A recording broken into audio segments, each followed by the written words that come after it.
Hi everyone, I'm Ashlei Cooper with PHC News and the Wholesaler magazines. I am in Romeoville, Illinois at the headquarters of Chicago Tube and Iron for another episode of the McNeeley View. I'm here with Dr. Donald McNeeley, who is the CEO and president of Chicago Tube and Iron, as well as a well-known executive in the PVF industry, a professor at the Northwestern School of Engineering, and one of our very own columnists. Today we're going to revisit Dr. McNeeley's November column in which he addresses the subject of steel.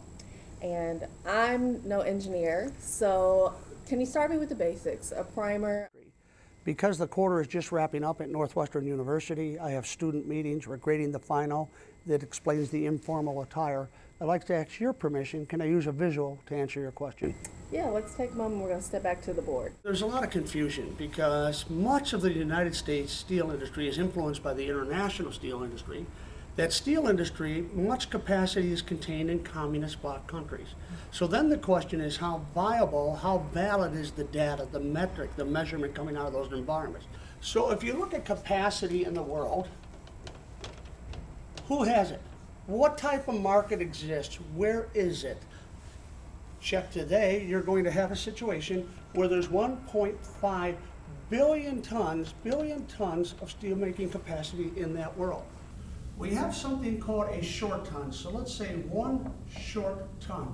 Short ton is what we use here in the States, and that short ton is also known as a standard ton, and that short ton is equal to, if you will, 2,000 pounds, as we all learn in day one. Understand though, most of the world is denominated in metric tons. Now that's fine as long as you use a consistent unit of measurement for determining over or under capacity. But a metric ton, if you will, is equal to 1,000 kilograms. And 1 kilogram is equal to not 2,000 pounds, but 2,204 pounds of steel. I should also mention there's something called a British ton. So if you look at 1 British ton, it's going to be equal to 2,240. The British ton is AKA, also known as a long ton, Here's the shortcut. If you see ton spelled T-O-N-S, chances are it's a short ton, it's a standard ton, it's a US-based measurement. If you find it spelled T-O-N-N-E or E-S to plural it, typically that's going to be your metric. Heading back, if you look at this capacity now, let's talk about it in metric tons. It's a more uniform world measurement. You're going to have out there today, worldwide, about 1.6 billion tons of capacity. And to give you the framework for where the market is, approximately half of that, or 800 million tons, or if you will, 0.8 billion tons of capacity is in China. If you come over to the United States, you've got to understand, isn't it understandable that the consumption of raw materials may transfer from a developed nation to a developing nation that's still in the process of putting its infrastructure in? So we come over here and we look at the United States, we're sitting here at about 0.1 billion tons. That's not even proportionate. It would be significantly lower than that. And then you've got Japan playing out here with about 110 or 0.1 billion tons as well. And then your other players are going to be your Turkeys, your Korea is certainly going to be a player there, your Russia is going to be a player there. So with all of this, what is the issue then with making money when it comes to steel? Back in 2008, a ton of steel sold for a hot band $1,090 a ton. At the beginning of this year, actually, this year alone, steel started the year at $630. So this would be 2008, let's call it. This would be on 1/1 of 15. And as I sit before you today with you visiting here, we've got steel at a very anemic $355 a ton. And this is in 12 of 15. Understand the deterioration in that short period of time. Now, let me couple this with some of the clarity. You've got about half the steel in the United States, 50% of the steel is being produced through the integrated method. The other half is being produced in electric arc furnaces. You need to look at what are the input costs to determine break even. So historically in our industry, for steel to make money, this is a universal unit of measurement, that hot band price. For somebody to make money, they'd have to operate at about 80% capacity utilization.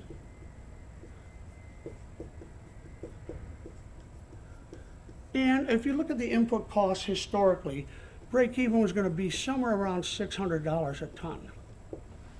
Now, integrated furnaces are charged with virgin material, or coking coal or taconite, limestone. You're going to put that recipe together in an integrated mill, and you're going to pour it out into ingots and billets and blooms, and eventually you're going to get to a hot band, that unit of measurement.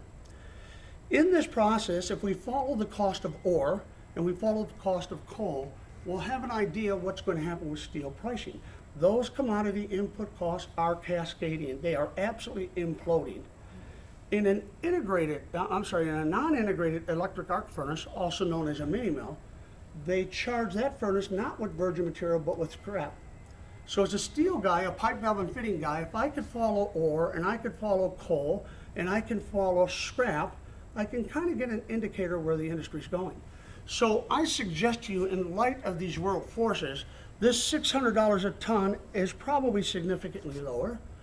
But this is a very important measurement, and right now our industry is operating at less than 70.2% capacity utilization. It gets real hard for anybody to make money here. I'll go over to Australia and I'll go into the outback and I will mine from underground ore. I'll bring it to the surface and I'll purify it. I'll transport it by train or truck to the coast. I'll ship it over to North America and through the various seaways get it down into a mill. Now I'll couple that by going out east to Appalachia, or I'll go out to the taconite mines in the Arrowhead region of Minnesota. I'll bring my coal, I'll get it the same way to a steel mill in Gary or East Chicago. Are you telling me that I can put that recipe together, bake it, transport it, do everything, and I'll sell you 2,000 pounds of that material? 2,000 pounds of that material for less money than you paid for a pair of shoes? If you just step back, it doesn't seem very economically viable, and it isn't. So here's a function of the problem today. These cascading prices, which are not done yet. For example, here's your tie-in. $3.55 is not profitable for a single person. It's not viable. Do we not think there's more downward pressure? Perhaps. So what's causing this carnage with this continued cascading of these prices? Well, let's go back and look at where that capacity comes from, and all of a sudden we can't ignore the China factor. In the column, you mention our industry taking all of this knowledge and making legislators aware. What would you say is your call to action or your charge to the industry? So if you look at the markets that we all serve, there's different types of market. The first market you're all aware of is the open market. An open market has a lot of players. If you leave here today and you want to pick up a pair of shoes or a sweater on the way home, look at the plethora of options you have. So an open market is characterized by a market that anybody can get into. It's free, it's efficient, and it has a low barrier to entrance. If you have desire and you have talent and you have money, you could go ahead and launch this business. Nobody's going to stop you. The danger occurs when these markets start to become more concentrated. So we have a concept of oligopoly. An oligopolistic market would be a market that is different than open, although on the surface it appears to be an open market. And it's different in that you have four players that are controlling equal to or greater than 70% of the market. So on the surface it might appear an open market, and there are a lot of players, there are a lot of people in that industry, but there's four people that, because of the concentration of their power, they in effect influence selling prices, the dynamics of an industry. So as a consumer, we need to be more aware of an oligopolistic market. Now, the legitimate oligopolistic markets bring an efficiency to it for lower prices for you and I. But as we move up, there's something called a duopoly. Now, before I move to the duopoly, let's talk about people that have these concentrated oligopolistic market. Think wireless carriers. Your wireless carriers. There's many more, but don't they kind of dominate? Yes. Now this one, I'd say these three are all national, and then you're going to end up with somebody from your region that's regionally powerful, but all of a sudden, these four carriers in this oligopolistic market are going to kind of influence it. The duopoly, by comparison, gets more concentrated. That would be where there's two players that are controlling equal to or greater than 70% of the market. You sit back and go, well, those even exist in the year 2015? I'm going to give you a real easy one. Coke or Pepsi? Continuing on, though, there is something called a monopoly. Monopolies scare everyone. They scare everyone because mono meaning one. So think for a minute, when you've got a market where there is only one player, only one choice, you're really at the mercy of that supplier.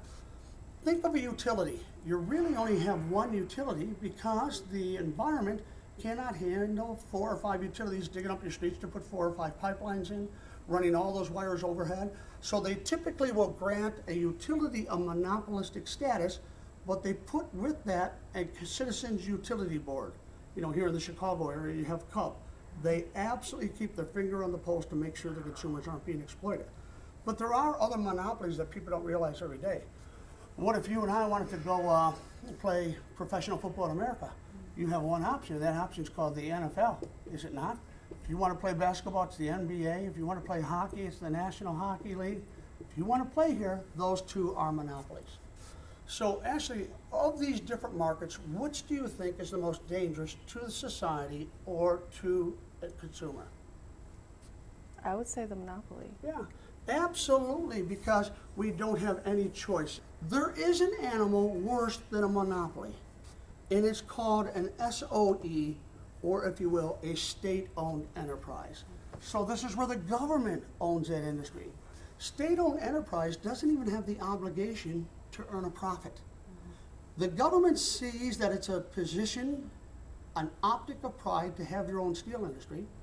So they take 20, 25, 30% unemployment in their country, and what they do is they build a steel mill, and that steel mill employs those unemployed. The unemployment rate goes down, the politicians get reelected. Problem is, remember when we talked earlier about an industry has to operate at 80% capacity utilization? That means they have to export a lot of steel because they don't have enough consumption of steel in their own land. So what they do is they subsidize that industry. So now we have to compete against a subsidized industry that, let me tell you how bad it is.